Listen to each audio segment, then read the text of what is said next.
Hello students! Today we are going to tackle a topic that can seem a little tricky, electrolytic cells. But I promise you, by the end of this session, you will have a crystal clear understanding.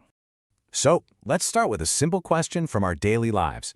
Have you ever seen a simple steel spoon and wondered how it gets that beautiful shiny coating of pure silver or gold? Well, this process is pure chemistry in action. And this brings us to our main idea for today. You see, some chemical reactions are like a ball rolling downhill. They just happen on their own. We call them spontaneous. But many other important reactions are like pushing that same ball uphill. They will not happen unless we force them to. This process of forcing a non-spontaneous reaction to occur by using electricity is what we call electrolysis. This is the key to our topic. It's how we can make chemistry do exactly what we want it to do. Now here is the biggest point of confusion for students. It is very easy to mix up electrolytic cells with galvanic cells, which you know simply as batteries. So let us make the difference very clear. They are, in fact, opposites. So what's really interesting here is this direct comparison. A battery, or a galvanic cell, it generates electricity from a chemical reaction that wants to happen on its own. An electrolytic cell, on the other hand, consumes electricity to force a reaction that does not want to happen. So the most crucial point, please look at the signs. They are completely reversed. This is the most important thing you must remember for your exams. In electrolysis, the anode is positive because it is connected to the positive terminal of the power supply, and the cathode is negative. Let us lock this in our minds. Anode positive, cathode negative. And this analogy perfectly illustrates the concept. You can think of a battery like water flowing down a waterfall, releasing energy as it flows. Electrolysis is like using a pump to push all that water back up to the top. It requires work, it requires an input of energy. So why do we care about this? Why is it so important?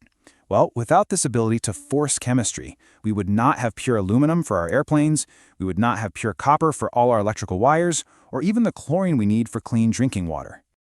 Okay, now let us build a clear mental picture of what is happening. We are going to visualize, step by step, what is going on inside an electrolytic cell. First, just picture the setup. We have a beaker, and inside it is a bright blue copper sulfate solution. 2 copper electrodes are placed inside, but on their own, absolutely nothing happens. Now we connect the 2 electrodes to an external power supply, for example, a battery. This is our pump, which is going to force the reaction to happen. The moment we switch on the power, the action begins. At the negative cathode, the positive copper ions from the solution are forced to accept electrons and deposit as pure, solid copper metal, so the cathode gets thicker.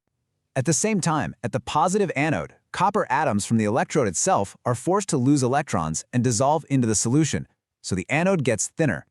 Copper is literally moving from the anode to the cathode. And what happens if you switch off the power? Everything stops, instantly. This is the final proof that the reaction is non-spontaneous. It only works as long as we are pushing it with external energy. Okay, so let's connect all this back to the real world. Where do we actually use this incredible power to control chemical reactions? Remember our very first question about the silver-coated spoon? This is exactly how it is done. The spoon that you want to coat is made the negative cathode. A bar of pure silver metal is made the positive anode. When you apply voltage, silver ions are forced to move from the silver bar and deposit onto the spoon, forming a perfect, shiny layer. And this technology is not just for decoration. Electroplating is absolutely vital for protecting metals from corrosion, from rusting, and for creating high-performance electronics, like the gold-plated connectors you see in computers. All right, let's bring it all together now. Let's quickly recap the most important points that will make this topic feel much lighter for you in your exam. So what is the crucial point? If you can remember that electrolysis is simply forcing a reaction to happen, that it's like pumping water uphill, and you remember the key detail that the anode is positive and the cathode is negative, and finally, you have the real example of electroplating, you have understood the entire core concept. I want to encourage all of you. Chemistry is not about memorizing everything. It is about understanding these core ideas, visualizing them in your mind, and connecting them to 1 or 2 simple examples. You can definitely do this. I will leave you with a final thought. This is not just textbook chemistry. This is the foundation of advanced manufacturing. If we can use electricity to build things up atom by atom, what other impossible materials or structures could we create in the future? Think about it. Thank you for listening.